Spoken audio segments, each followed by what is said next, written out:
Good morning, I'm Amit Packerel and let's begin with the top stories of this hour. Dispute over languages during proposed felicitation of Indian Premier Modi's Nepal visit takes a new twist.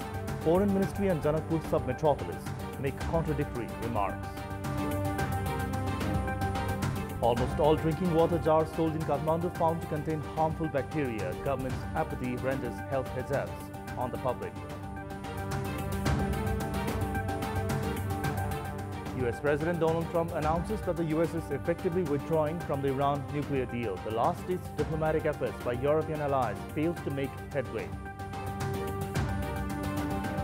And Rajasthan Royals gets better off Kings 11 Punjab by 15 runs in last night's Indian Premier League encounter. Let's begin with the national political updates.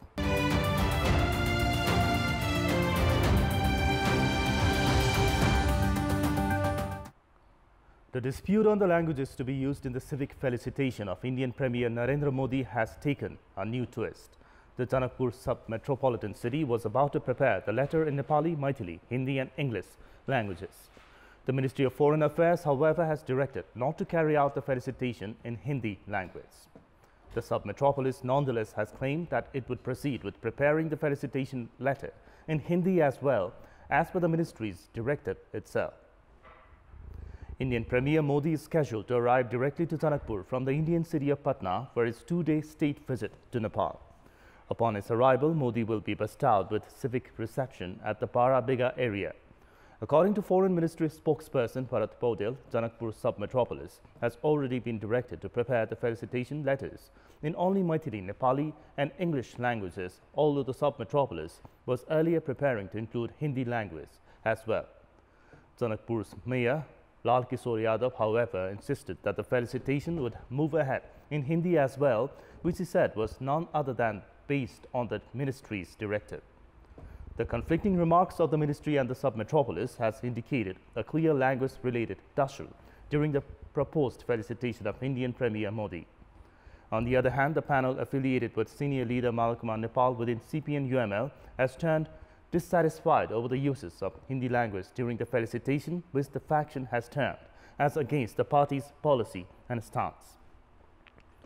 The Malakumar Nepal camp has accused party chairman and Prime Minister KP Sharma Oli of taking decision on such an important issue without holding an intra-party discussion. CPN-UML's vice chairman Bhim Rawal earlier had already expressed his objection over the issue via Twitter, citing that the felicitating of the Indian Premier in Hindi language is against the Constitution. The issue would more or less invite differences within CPN-UML. Another likelihood is that the initiation of the trend of local authority refraining from abiding by the centre's directive, even on a sensitive issue regarding foreign affairs, which has been considered as something more serious. 3 lawmakers from CPN-UML have demanded to scrap the proposed regulation that protects lawmakers accused of crime from suspension. The amendment proposal was registered by parliamentarians Nar Bahadur Thami, Damodar Bhandari and Vairav Bahadur Thami yesterday. The lawmakers have demanded amendment in the proposed regulation of the federal parliament that protects lawmakers accused of charges like corruption and other heinous crimes. The draft of the regulation put forth with the support of major parties is currently under consideration at the federal parliament. The drinking water jars sold in the capital are found to contain harmful bacteria named coliform.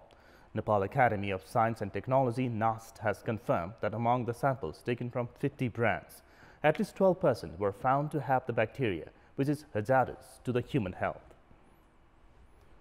This shows that it is not safe to drink water directly from jar without boiling or purifying it. According to the investigation, most of the jars found in the capital's market contains the bacteria which is found in human feces.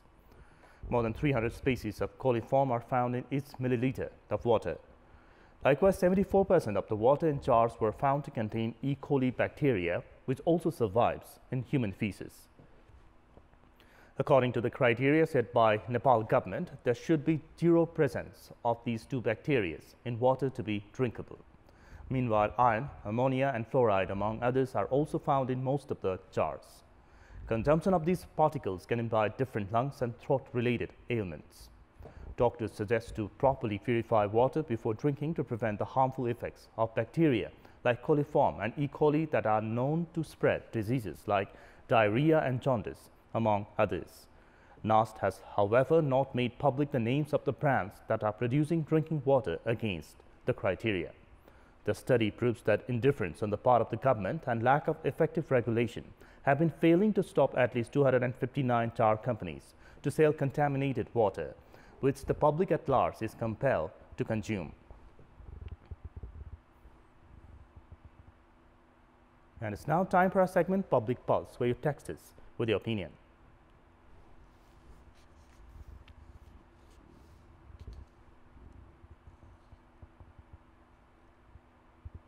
Public Pulse.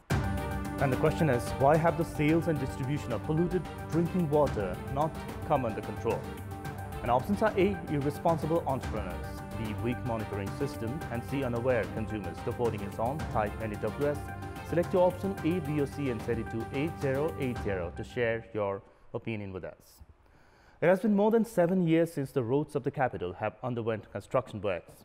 Works including road expansion, management of drinking water pipelines, electricity wires and telephone lines, among others, have gained momentum in recent times. The roads are being black-topped but often in snail's pace. However, lately a few places in the capital are being black-topped overnight. The road section of Chabil Suchipati to Tusal was black-topped from 4 p.m. on Monday till 8 on yesterday morning. The credit for this rare speed of work when it comes to the Nepalese authorities goes to the upcoming state visit to Nepal by Indian Prime Minister Narendra Modi. The road of this area is getting a new facelift as the Indian Premier is staying on a nearby hotel. Suffocating dust during sunny days along with significantly muddy and slippery roads in rainy days has become the new normal to the capital's residents, drivers and passengers. This is the daily plight borne by the Kathmandu residents. The lack of coordination between the government bodies often lead to digging of the newly paved roads in one or the other pretext that, however, are left unattended for months. The move of black-topping the road overnight indicates that if the government authorities are active enough, any task can be completed on time, also effectively. This further illustrates that we don't lack any skilled human resources, physical infrastructure, or construction materials, but integrity and drive for development. The contractor company should compulsorily complete road construction on time after taking the responsibility. However, there is this trend of carrying out works in a painfully sluggish manner in one or the other pretext. And in this contest, we had asked the locals of Kathmandu and Chanakpur what do they have to say about the road cleaning and maintenance works carried out during visits by international guests. Let's take a look at what they had to say. Public Voice. सधैँ सफा गर्नुपर्छ हाम्रो सफा गर्दाखेरि हाम्रो स्वास्थ्य पनि राम्रो हुन्छ अब पनालाई देखाएर हामी फोहोर माथिबाट सफा छु भने भित्री फोहोर नै हुन्छ यो 2 दिनको लागि मात्रै यो गरेको छ त्यो 1 दिनको लागि मात्रै गरेर भएन त्यसलाई कन्टिन्यू गर्नु पर्यो सधैँको लागि यो प्रदूषण हटाउने हिसाबले लाग्यो भने चाहिँ राम्रो हुन्छ जानकी मन्दिर यो पर्यटकको रूपमा पनि छ र यो सधैँ सरसफाइको लागि एकदम अनिवार्य छ सहरलाई सधैँ सफा गरेर राख्नुपर्छ सधैँ मर्मत सम्हार गरेर इन्ट्याक्ट राख्नुपर्छ किनभने हाम्रो विदेशीहरू पाहुनाहरू आइरहेका हुन्छन् गइरहेका हुन्छन् हामीलाई राजधानी सहर यस्तो फोहोर यस्तो नराम्रो भनेर विदेशमा नराम्रो सन्देश जान्छ विदेशीहरूलाई मात्रै देखाउने हैन आफ्नो देश त आफैले सफा गर्नुपर्छ नेपालले समृद्ध बनाउने हो भने यो मोदी आएको बेला जसरी विकास द्रुत गतिमा भएको छ नि बाटो सफा भएको छ जनकपुरमा त्यस्तै खाले भएको छ हैन रातारात भएर विकास भएको छ त्यसैगरी मोदी हैन 24 घण्टा विकास हुनुपर्छ नेपालमा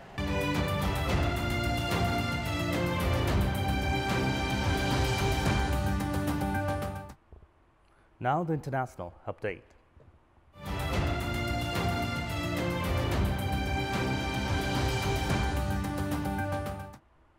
US President Donald Trump has announced that the United States is effectively withdrawing from the Iran nuclear deal, defying last diplomatic efforts by his European allies to convince him otherwise. Trump says he has no other option than to withdraw the US from an Obama-era nuclear agreement with Iran. Today, I want to update the world on our efforts to prevent... Calling it decaying and rotten, he said the deal was an embarrassment to him as a US citizen. Going against the advice from European allies, he said he would reimpose economic sanctions that were waived when the deal was signed in 2015. Under the deal signed in Vienna with 6 world powers, the US, UK, France, Germany, Russia and China, and the European Union, Iran scaled back its uranium enrichment program and promised not to pursue nuclear weapons. In response, Iran said it was preparing to restart uranium enrichment, key for making both nuclear energy and weapons. Iran's President Hassan Rouhani said the US has announced that it doesn't respect its commitment. He said he would wait a few weeks to speak to allies and other signatories to the nuclear deal first. Former President Barack Obama, who signed the deal on behalf of the US 3 years ago, called Trump's announcement and decision misguided. Rajasthan Royals lived to fight another day with a 15-run win over Kings 11 Punjab in an Indian Premier League match played last night. In a match played at the Sawai Mansingh Stadium in Jaipur last night, Rajasthan Royals opted to bat first in the must-win game.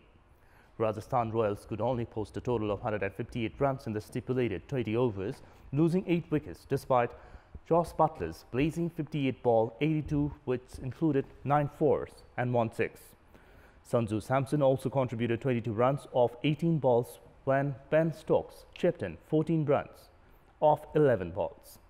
Andrew Tye, who grabbed 4 wickets, was the pick of the bowlers for Kings 11 Punjab. Chasing a target of 159 runs for victory, Punjab managed to score only 143 runs in the allotted 20 overs, losing 7 wickets and lost the match by 15 runs. KL Rahul's unbeaten 95 off 70 balls went in vain as Punjab witnessed a surprising batting meltdown.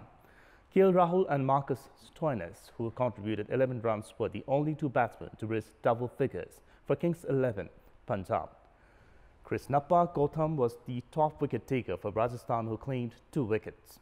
After last night's win, Rajasthan Royals have now moved to 6th place with 8 points, while Kings 11 Punjab remain in the 3rd position of the Indian Premier League table with 12 points.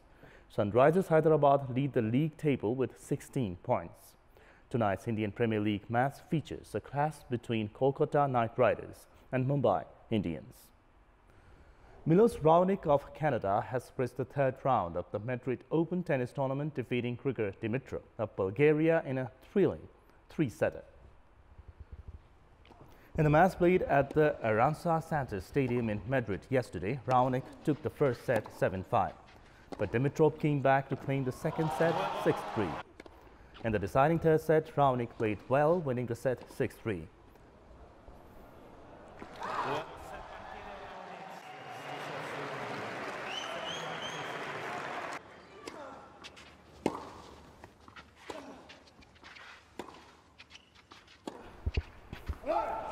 In another match played yesterday, Juan Martin Del Potro of Argentina took care of Damir Jamur of Bosnia-Herzegovina in straight sets 6-3, 6-3, and also advanced to the 3rd round of Madrid Open. And that's all for this hour. Keep watching Kantipur TV SD for more news and entertainment. Goodbye for now.